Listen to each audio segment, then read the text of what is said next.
All right. You guys ready? Ready. 1, 2, 3. Game show host time. Go, go, go.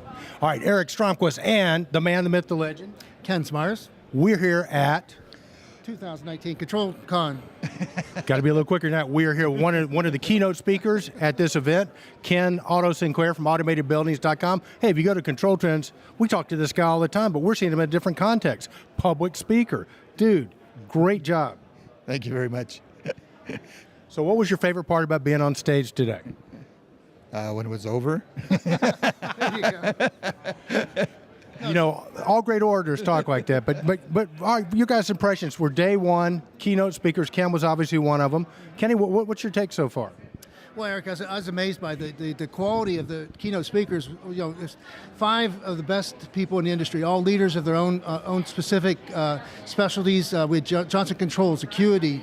We had Jim Young from Realcomm. We had Scott Cochran, of course, who's got this thing all going, and then we had Ken Sinclair. So we had 5 perspectives from 5 top leaders in the building automation HVAC industry, and I was more impressed this year than ever before. These are the conferences with collaboration, the sharing of information, and so much happens here that it's an amazing experience.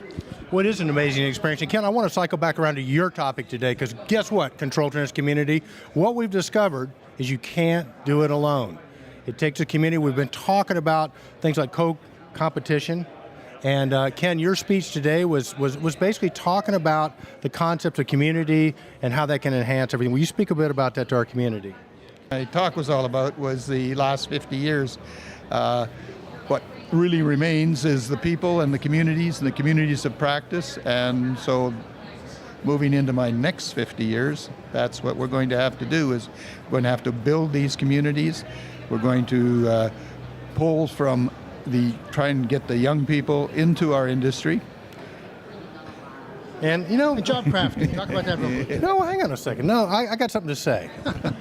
I usually don't have something to say, but I have something to say right now. So listen, I got to tell you something. I think we would all agree that Scott Cochran, if Cochran's somebody who helped put this event on, is probably one of the smartest guys in the industry, one of the smartest young guys and smartest guys, period. Agreed. The thing that impressed me most is that Scott Cochran gave you some major props today, because Scott said without you and studying what you've done at Automated Buildings over the years, that you sort of were responsible for his education. And so for a community out there, I mean, that's high praise. If you hadn't checked out AutomatedBuildings.com yet, you need to, because this is the guy that is really helped Scott and the rest of us sort of learn about the industry. Yeah, trying to not slip past my best buy date is getting more and more difficult every day. Shelf life, that's its thing. Yeah, shop life. Come on now, we're going to take away your Young Gun stash if you keep talking like that. All right, Ken Sinclair, AutomatedBuildings.com. Here we're at Controls Con day one. I think a bar, a beer, something has our name on it. What do you think? I think so. Then we'll redo the interview. Yeah, no, we're not redoing it. Say bye to the Control Trends. Bye to the Control Trends. Bye, Control Trends.